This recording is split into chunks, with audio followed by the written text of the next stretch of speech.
de la anatomía del riñón, porque ustedes van a ver que hay muchas patologías que están relacionadas con un poco de la anatomía. Por ejemplo, saber las longitudes del riñón son importantes. El riñón mide más o menos, es muy fácil las medidas: 12 por 6 por 3, 12 centímetros de longitud por 6 centímetros de ancho y 3 centímetros de profundidad. ¿Por qué es importante saber estas medidas? Porque hay enfermedades en las cuales el riñón aumenta de tamaño. Por ejemplo, la hidronefrosis.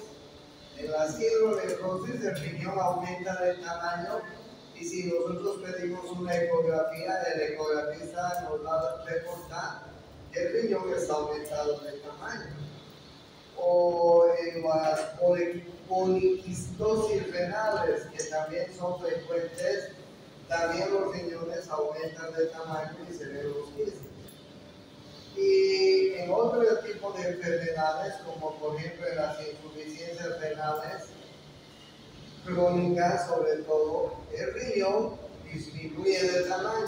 El riñón se va atrofiando en muchas de las enfermedades renales. Por eso es que es importante que ustedes se acuerden siempre de las dimensiones renales. Entonces es muy fácil acordarse porque mide aproximadamente 12 por 6 por 3. ¿Okay? Y ustedes saben que el riñón está en la región lumbar. Ustedes saben que tiene una cara anterior, una cara posterior, como están viendo. Tiene un borde mediano, un borde lateral, un polo superior donde están las glándulas suprarrenales y un polo inferior. Pero hay algo más que deben acordarse cuando vemos la anatomía del riñón. El riñón está relacionado con dos nervios que están cruzando la parte posterior del riñón. Y estos nervios, que son ramas del plexo lumbar, son estos dos que ustedes están viendo: el tibio hipogástrico y el tibio inguinal. ¿Qué importancia tiene? Porque les cuento que los dos nervios salen de la médula espinal, de la región lumbar, vienen así al riñón y después se van a los genitales, ¿okay? Entonces estos nervios cruzan la parte posterior del riñón, se introducen en los músculos del abdomen, en el oblicuo externo, el oblicuo interno y el transverso, y terminan en la región de los genitales externos. Ahora bien, ustedes van a ver en su vida profesional muchos cólicos renales. Y los cólicos renales se caracterizan por un dolor intenso en la región lumbar, con irradiación hacia los testículos en los hombres, con irradiación a los labios mayores en las mujeres. Entonces, si ustedes ven un hombre o una mujer que tiene un dolor súper intenso en la región lumbar y que se irradia hacia los genitales externos, testículos y labios mayores, hombre y mujer, seguramente estamos hablando de un cólico renal. ¿Okay? ¿Y por qué se produce este dolor en el cólico renal? Por el trayecto que tienen estos dos nervios que les estoy mostrando: el tibio hipogástrico y el tibio inguinal. No se van a olvidar. Por eso es que el cólico renal tiene ese dolor pues, tan característico. Es un dolor en la región lumbar que se irradia hacia el región de los genitales. ¿Ya? Bueno, y la otra cosa que no deben olvidarse es que el riñón tiene una corteza, una médula y una pelvis. ¿Sí? Una corteza una médula y una pelvis renal. Empecemos de la pelvis renal. Miren, la pelvis renal y en la pelvis renal están desembocando los cálices mayores. 1, 2, 3 y uno posterior más, 4 cálices mayores. 4 cálices mayores desembocan en la pelvis renal. En los cálices mayores están desembocando los cálices menores. Miren, este es un cáliz menor y ahí pueden ver cómo están desembocando los cálices menores. 1, 2, 3, 4 cálices menores. ¿Sí? Entonces, en la pelvis renal desembocan los cálices mayores, en los cálices mayores desembocan los cálices menores, y en los cálices menores desembocan las pirámides de Marfil, o pirámides renales también se llaman. ¿Ya? Se llaman pirámides renales o pirámides de Marfil. ¿Qué importancia tienen las pirámides renales? En las pirámides renales, ese charro que está al final, ese que está de rojo, tú que estás de rojo, ven aquí adelante. Ven aquí, tú, no te seguro, ven aquí. Tú que te estás declarando ahí en esta pelada. ¿Te estabas declarando? No, me pregunto una cosa. Estás haciendo bulla ahí, no estás entendiendo.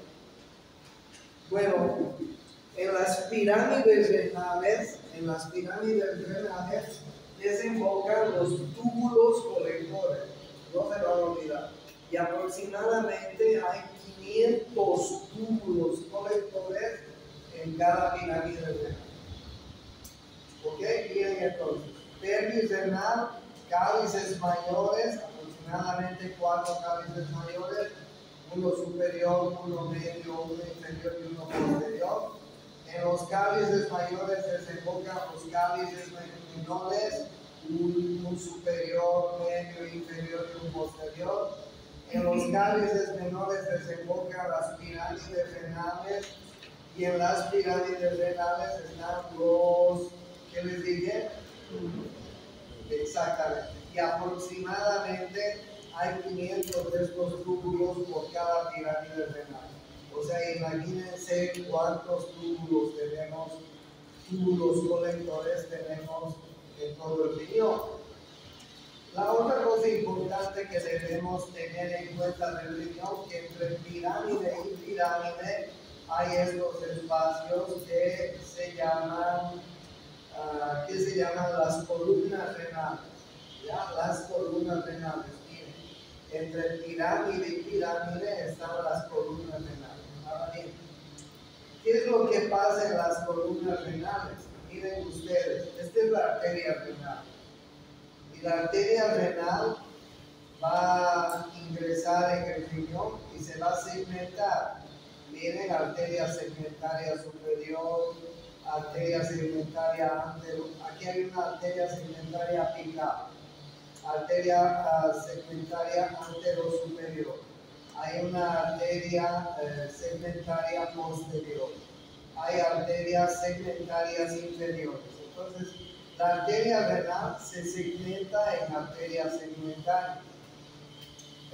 Sigue ingresando al riñón y miren ustedes, se segmenta en arterias interlobulares, interlobulares. ¿Sí? Arterias interlobulares. Las arterias interlobulares están acomodándose en las columnas renales, como ustedes están viendo. Las arterias interlobulares se van a dividir en arterias arqueadas. Miren ustedes, arterias arqueadas. Las arterias arqueadas se dividen en arterias interlobuliares. Y las arterias interlobuliares van a dar arteriolas aferentes y eferentes, que van a formar las nefronas. Ustedes saben que en cada riñón y sobre todo en la corteza renal se van a concentrar las nefronas. La corteza renal mide más o menos 1 centímetro de espesor. Y cuando hay una insuficiencia renal, la corteza renal disminuye de espesor porque las nefronas se van disfuncionando, ¿ok? Ustedes saben muy bien que una nefrona está formado por una arteriola aferente, está formado por un glomérulo, está formado por una arteriola eferente, por un túbulo contorneado proximal, por el asa de Henle, por un túbulo contorneado distal, por un túbulo colector. Todo esto es una nefrona. Han debido llevar en anatomía, en fisiología y ahora en fisiopatía. ¿Cuántas nefronas tenemos en la corteza renal aproximadamente? ¿Saben cuántas nefronas hay por riñón? ¿Cuántas nefronas hay por riñón? La nefrona es la unidad anatómica y funcional del riñón. Y aproximadamente tenemos 1 millón de nefronas en cada riñón. 1 millón.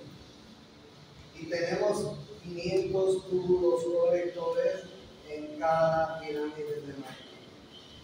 Entonces es muy importante que ustedes se acuerden de este detalle, ¿no? Y miren ustedes cómo esa irrigación tan intensa en el riñón van a ir formando nefronas, van a ir formando los vasos que están alrededor de los túbulos contorneados proximales, asas de Henle, túbulos contorneados distales, túbulos colectores, etc. ¿Ya? Entonces, esto es lo que les quería recordar por una parte en la anatomía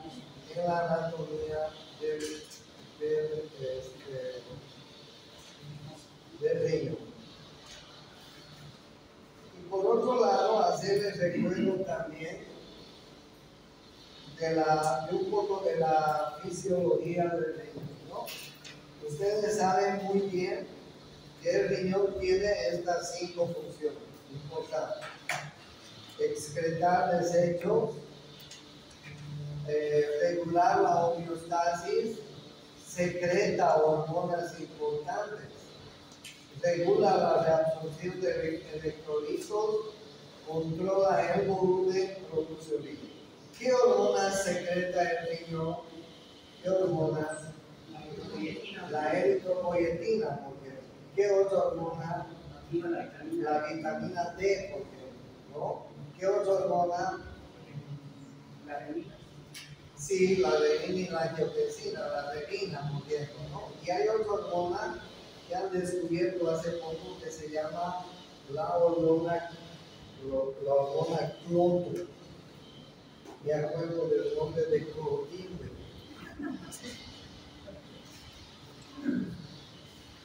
Se llama así, la hormona cloto. Y la hormona cloto es una hormona súper importante porque dice que mantiene niveles de energía, tiene funciones muy importantes en el cuerpo humano, la hormona. Entonces, miren, eritropoyetina, vitamina D, renina, la hormona cloto son muy importantes hormonas que secretan el riñón. Ese es uno de los motivos por los cuales a los pacientes que tienen insuficiencia renal crónica tienen que darles eritropoyetina periódicamente porque el riñón dejan de fabricar eritropoyetina. ¿Sí? Esa es la razón por la cual muchas personas que tienen hipovitaminosis D pueden tener problemas en el riñón, porque el riñón es el que fabrica la vitamina D. Miren qué importante. Y hay otras, la renina, que ustedes ya la conocen, y la angiotensina. Entonces, ustedes ya conocen este nefrón, que ya les he explicado. Ustedes saben muy bien cuál es la función de la arteriola aferente, del glomérulo, de la arteriola eferente y de la cápsula de Golgi. ¿No es así? Entonces, miren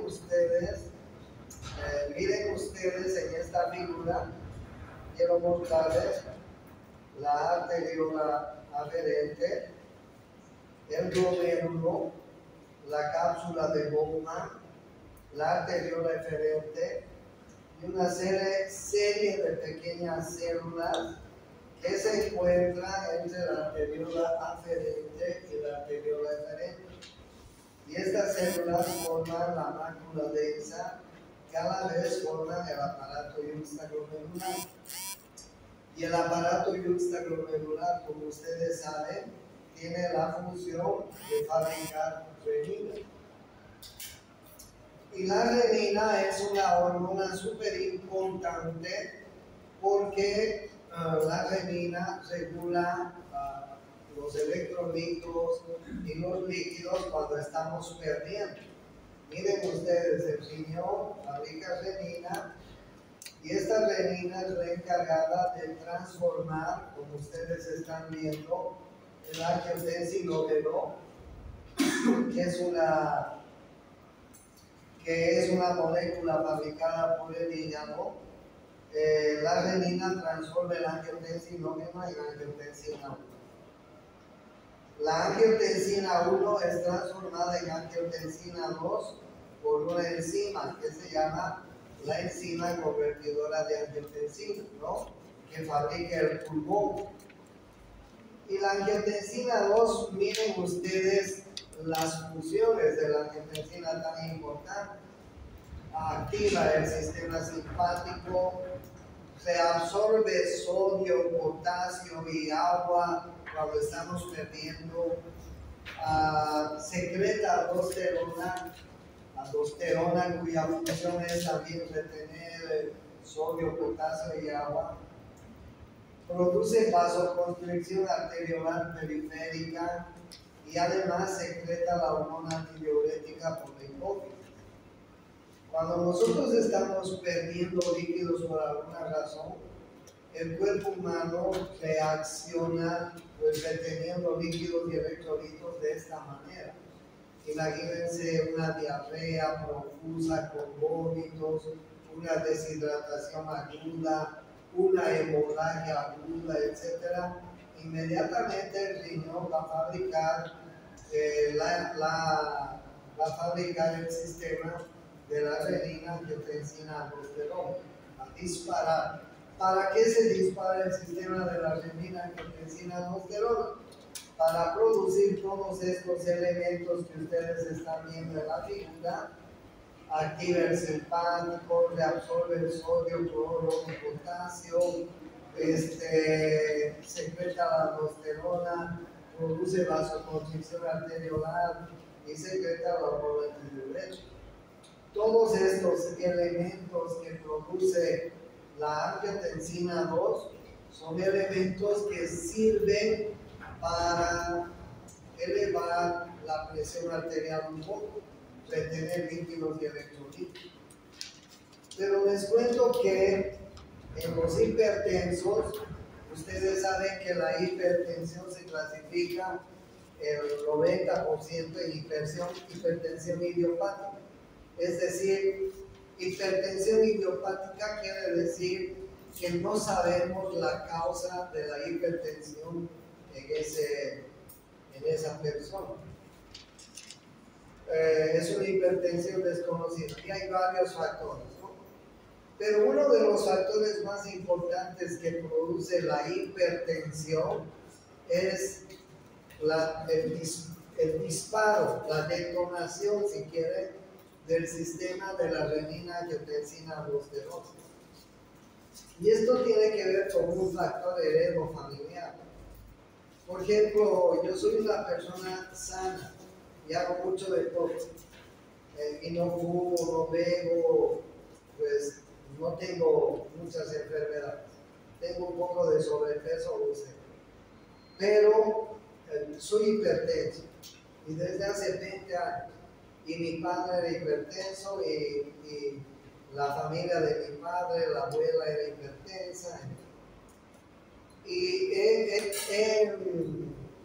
he terminado razonando que lo que pasa en mi organismo es que se dispara el sistema de la renina, angiotensina, aldosterona.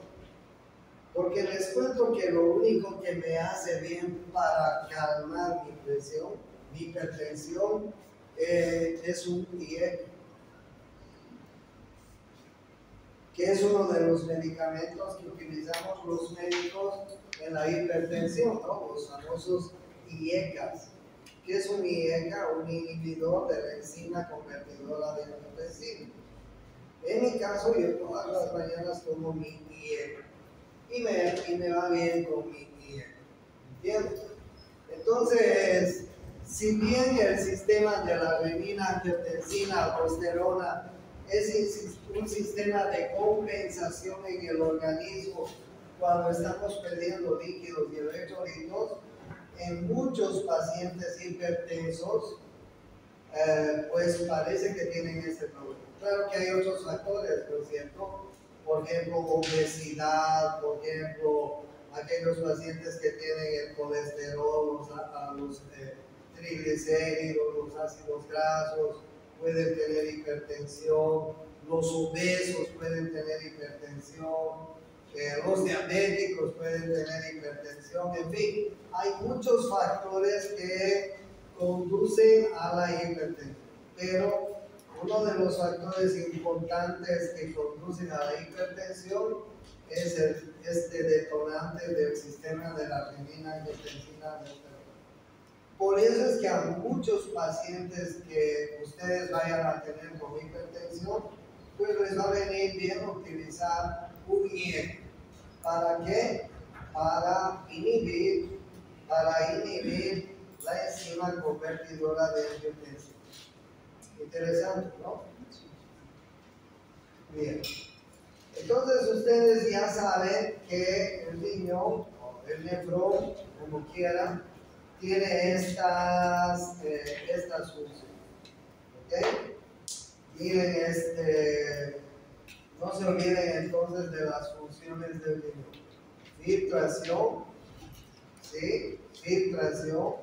En el glomérulo se van a filtrar, como ustedes ven, los electrolitos y el agua que está en excedente en el organismo.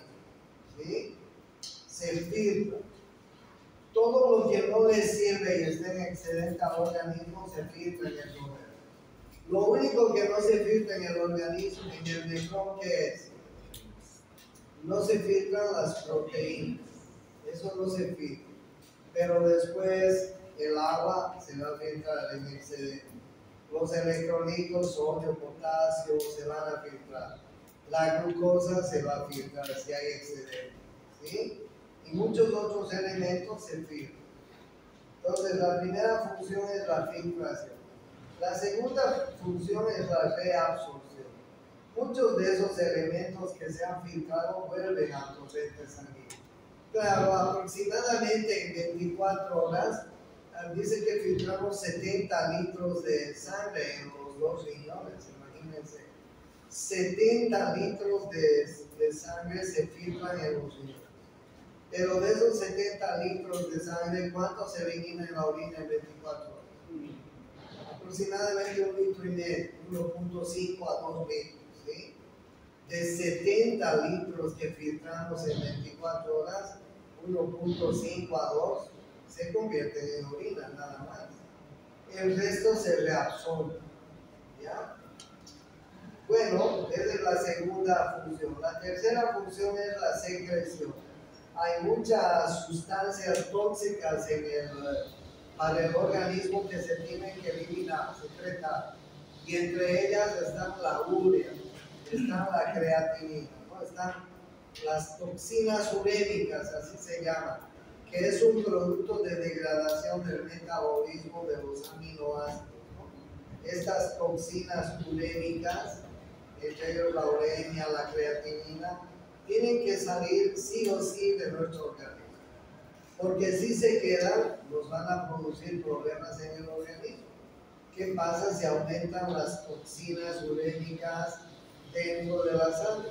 ¿Qué nos va a producir? ¿Qué le puede producir a una persona?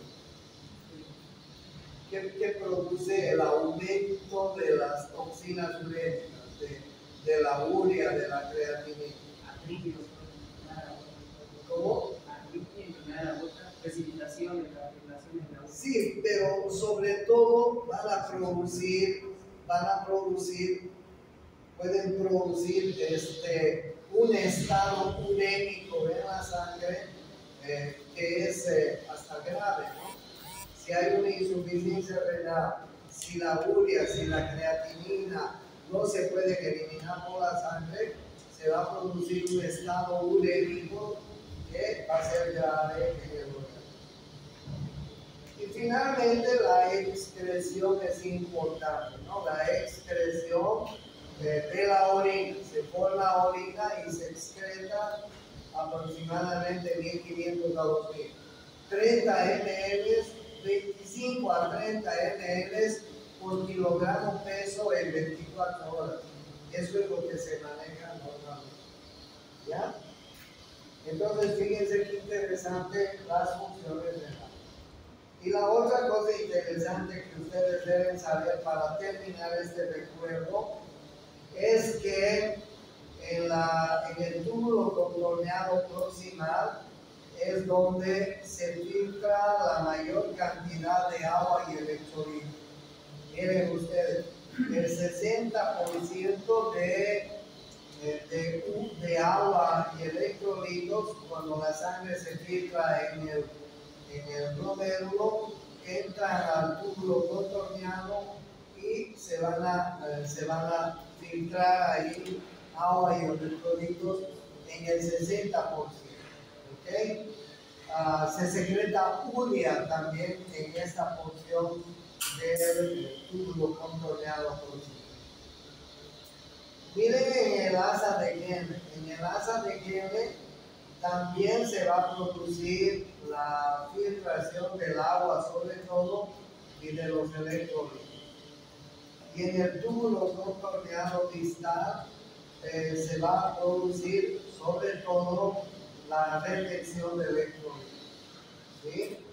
De tal manera que cuando formemos en el túbulo colector la orina, solamente vamos a eliminar el excedente de agua y el excedente de electrolitos nada más. Porque la mayoría de los electrolitos y el agua se han ido reabsorbiendo en la tubular. Interesante.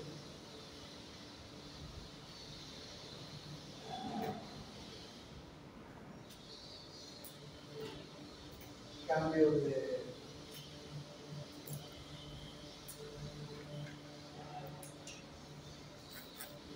Bien, entonces vamos a ir viendo algunas enfermedades renales. ¿Qué es la insuficiencia renal aguda?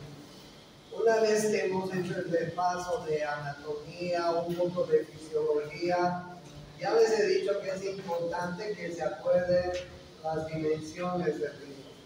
Ya les he dicho que es importante que se acuerde la formación de los nefrones, de la corteza, de la médula, de la pelvis renal.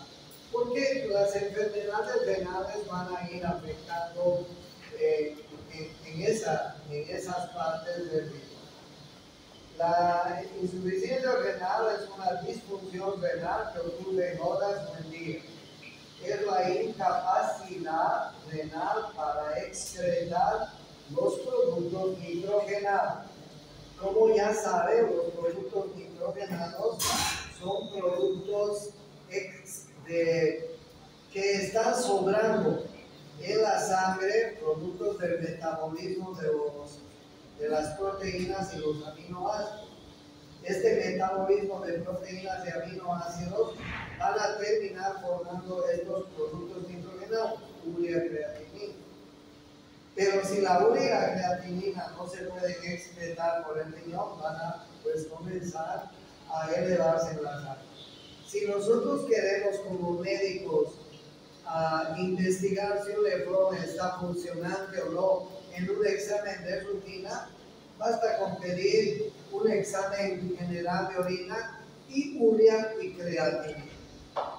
Si en el examen general de orina nos nosotros vemos alguna alteración, y si además la urea y la creatinina están elevadas, y si además el paciente presenta clínica, pues vamos a concluir de que probablemente ese paciente está con una insuficiencia renal. ¿Ok? Puede haber déficit, es decir, puede haber déficit en el equilibrio ácido-base, ¿sí? Puede haber oliguria, miren ustedes, orina menor a 500 ml por día, un oligoanuria, que es sobre todo nacional. Aumento del nitrógeno ureico en sangre y creatinina. Bueno,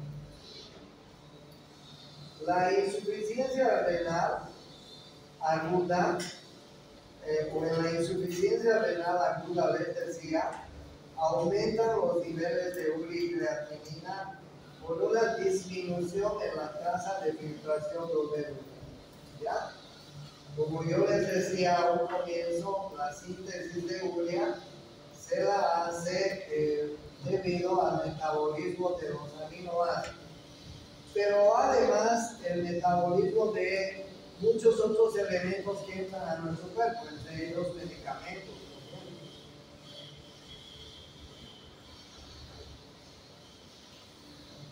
Muchos de los medicamentos que consume la gente por indicación médica terminan metabolizándose en urea. La ingesta proteica, ya saben, termina metabolizándose en urea. Enfermedades hipercatabólicas y febriles van a aumentar los niveles de urea. Y la creatinina también aumenta en la insuficiencia renal aguda. ¿Sí? La creatinina es una sustancia que se libera a partir del metabolismo acelerado, sobre todo en los glúteos. Hay fármacos que disminuyen la secreción tubular de creatinina, como ustedes están viendo, y van a producir aumento de la creatinina. ¿Okay? Interferencia de determinaciones de creatinina por glucosilindrina. Por eso es que cuando los médicos queremos investigar si el riñón de un paciente está funcionante o no, basta con pedir un examen general de orina, que es muy simple, mejor si es en ayunas, y pedir una creatinina en sangre. Y esos dos datos nos van a dar certeza si algo está pasando en el riñón. Miren ustedes la etiología topográfica de la insuficiencia renal. La insuficiencia renal topográficamente se clasifica así, en prerrenal, en renal y en postrenal. ¿Cuáles son las enfermedades que pueden producir insuficiencia prerrenal? Una hipotensión severa. ¿Por qué se puede producir una hipotensión severa y aguda? Pues por hemorragia, ¿no? Pues por una deshidratación aguda, vómitos, diarrea, en fin. Por eso es que los médicos tenemos la obligatoriedad de hidratar rápidamente cuando tenemos pacientes que se deshidratan. Esta época que estamos cursando es la época de las diarreas. El anterior fin de semana vi una familia que había comido no sé qué, y en la noche la mamá estaba con unas 7 deposiciones y 5 vómitos. El chango, que tenía unos 12 años, estaba con unas 9 deposiciones y unos 7 vómitos. Imagínense ustedes. En la mañana, cuando yo los vi, estaban totalmente deshidratados, hipotensos, etc. Si a esas personas no les hidratas adecuadamente, ellos van a hacer una insuficiencia renal aguda prerrenal. ¿Okay? Una hemorragia aguda, un aborto, por ejemplo, que es muy frecuente también, podría producir una insuficiencia renal aguda. No se olviden eso. Los abortos pueden producir hemorragias agudas y los abortos son muy frecuentes en las mujeres que están en embarazo. Y hay otras enfermedades que ustedes pueden ver en la diapositiva. ¿Ya? Aneurisma aórtico, estenosis de la arteria renal, importante, trombosis de la vena. Esto es pregunta de examen. Las insuficiencias renales, cuando hay lesión del riñón. Cuando hay lesión del riñón, puede haber una nefritis que puede ser intersticial, puede ser una nefritis que puede estar en relación al glomérulo, en fin.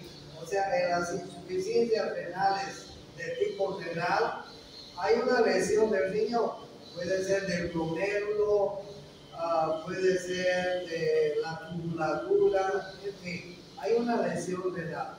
Puede ser una glomerulonefritis, que es muy frecuente las glomerulonefritis, puede ser una pielonefritis, que también son frecuentes, en fin. Y las insuficiencias postrenales generalmente se dan por los cálculos renales que producen la obstrucción de la vía de excreción de los ureros. Cálculos, tumores, hipertrofia prostática también pueden producir insuficiencias renales postrenales. Es decir, enfermedades, patologías que están obstruyendo la vía de excreción, uretra, vejiga, uretra, etc. ¿Ya? Entonces, ya saben ustedes, en la prerrenal, que es el 75% de los casos, ustedes pueden ver las condiciones que pueden ocasionar una insuficiencia prerrenal. Entre ellas la hipovolemia, ¿no? El volumen circulante efectivo está muy reducido, hay un fallo de la autorregulación de la circulación renal. Las enfermedades renales le siguen en segundo lugar, ¿no? Son enfermedades que están en relación con el propio riñón. Y miren, podrían estar lesionados glomérulo, podrían estar lesionados los vasos renales y toda la división de estos vasos renales que yo les he mostrado. Podrían haber lesiones tubulointersticiales, necrosis tubular aguda es muy frecuente y necrosis cortical aguda también es muy frecuente. Las hemorragias agudas producen necrosis tubular aguda y necrosis cortical aguda. Un aborto, les decía, es el mejor ejemplo. Un aborto en una mujer puede producir, además de un probable shock, y si no se le hace, no se le responde adecuadamente, inmediatamente, los volúmenes y los electrolitos, ese shock, que puede ser hipovolémico, séptico, etc., van a terminar en necrosis tubular aguda y en necrosis cortical aguda. Y eso es grave. Imagínense una necrosis del túbulo contorneado proximal. Imagínense una necrosis del asa de Henle. Imagínense una necrosis cortical aguda. Son enfermedades muy graves. Por eso es que nosotros los médicos tenemos que ser siempre cautos cuando tenemos pacientes que están deshidratándose en forma aguda por alguna razón. Y las causas postrenales son las menos frecuentes. ¿Ya? Entonces, bien, miren ustedes las causas prerenales. en la insuficiencia renal. ¿Pueden haber causas gastrointestinales? Claro que sí. ¿Pueden haber pérdidas renales, como ustedes están viendo? Claro que sí. ¿Pueden haber pérdidas cutáneas, como en quemaduras? Claro que sí. ¿Hemorragias? Sí. ¿Pancreatitis? Sí. Miren ustedes las causas gastrointestinales, pérdidas renales, pérdidas cutáneas, hemorragias y pérdidas del tercer espacio que pueden producir causas prerenales. Pueden haber problemas en el volumen circulante efectivo, como la hipoaluminemia, como en la cirrosis hepática, como en la insuficiencia cardíaca, estancamiento de sangre, etc. Y puede haber fracaso de la autorregulación vascular renal. Esta diapositiva es muy importante. Píntenla, fotografíenla esto que les voy a pedir.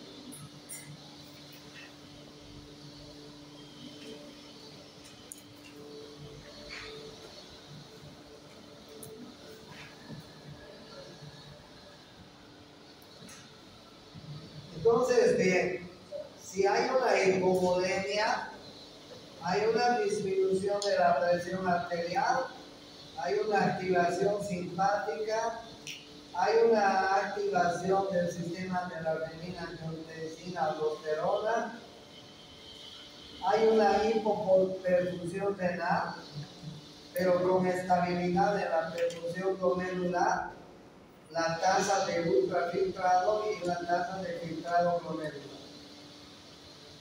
Pero al mismo tiempo pueden haber síntesis de prostaglandinas intrarrenales en las arteriolas aferentes, vasodilatación.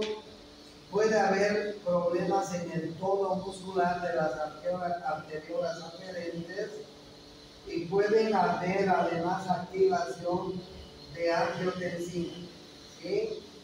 Y producir constricciones en la arteriola eferente. Todos estos detalles que ustedes están viendo por una hipovolemia van a producir estos cambios a nivel de las arteriolas aferentes, a nivel de la capa muscular de las arteriolas, a nivel de la angiotensina se va a producir constricciones arteriolares en la arteriola eferente y entonces se va a producir una hipoperfusión renal. ¿Sí? Por eso es que en la hipovolemia, por cualquier causa, es muy importante reponer la volemia. Bueno, en la fisiopatología también, en la segunda parte, ustedes pueden ver que la hipoperfusión renal severa puede producir una disminución de la tasa de filtración glomerular. Y esta disminución de la tasa de filtración glomerular va a estar acompañada de vasoconstricción en las arteriolas aferentes y eferentes, va a estar acompañada de dilatación aferente glomerular y una ineficacia. ¿Sí? Hay una disminución de la presión arterial media por debajo de los 80 miligramos. También los IECAS y los AINES asociados a la hipoperfusión podrían producir estos problemas dentro del hígado. ¿Ya? ¿Cuáles son las causas parenquimatiosas dentro de la insuficiencia renal intrarrenal? Podrían ser isquémicas y tóxicas, podrían ser vasculares renales, como ustedes están viendo. Miren las causas que pueden producir estas vasculares renales. Podría haber una neoplasia e infiltración. Podría haber causas intersticiales. Entonces, en la insuficiencia renal aguda parenquimatosa, podrían haber estas causas que van a lesionar el riñón. También pueden haber otras causas que produce esta insuficiencia renal de tipo renal. Miren ustedes, hay algunos medicamentos que ustedes están viendo que pueden producir lesión tubular aguda. Ahí ustedes ven los medicamentos que pueden producir lesión tubular aguda. Hay otros medicamentos que pueden producir microobstrucción intratubular.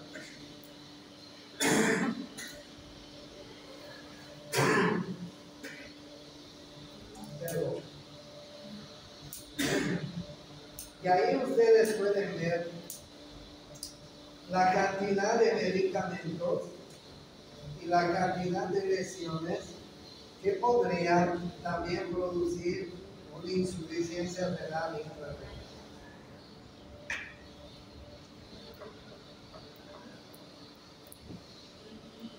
La necrosis tubular aguda es una enfermedad muy frecuente en la insuficiencia renal aguda.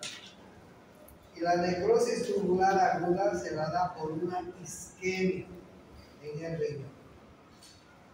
Claro, si nosotros tenemos disminución de la volemia, pues va a haber una isquemia renal.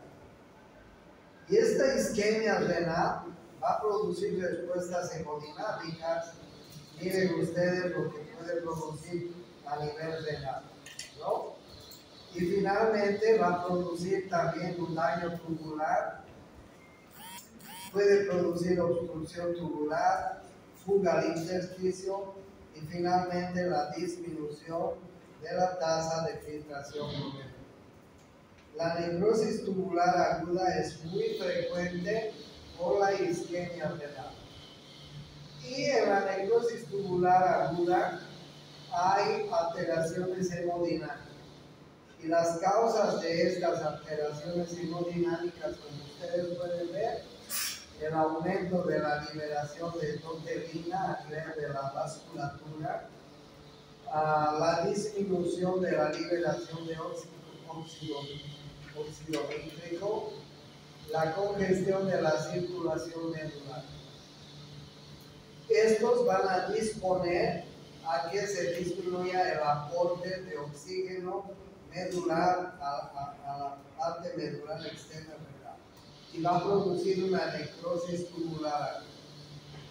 También puede haber alteraciones tubulares en la necrosis tubular, necrosis del epitelio tubular, pérdida de la integridad tubular, escape de ultrafiltrado al tejido intersticial, daño, lesión tubular. ¿Ya? Entonces, bien, miren ustedes cómo en la necrosis tubular aguda pueden haber tantos mecanismos que pueden producir la lesión celular. Disminución celular del ATP, disminución de la función de las bombas dependientes del ATP, activación de enzimas, miren ustedes, daño de reperfusión, alteraciones de la actina del citoesqueleto y moléculas de adhesión celular. O sea, todos estos mecanismos que se producen a nivel renal pueden producir una necrosis tubular. Y finalmente, para terminar la clase, las causas posrenales de insuficiencia renal aguda son estas, que ustedes están viendo. La obstrucción uretral, la obstrucción de la vejiga, la obstrucción ureteral, por muchas causas que ustedes están viendo. ¿Sí? Miren ustedes las causas que pueden obstruir la uretra, que pueden obstruir la vejiga, que pueden obstruir el uretra. ¿Sí? Y ahí ustedes pueden ver varias causas que producen obstrucción y por lo tanto insuficiencia renal o renal. Listo, vámonos.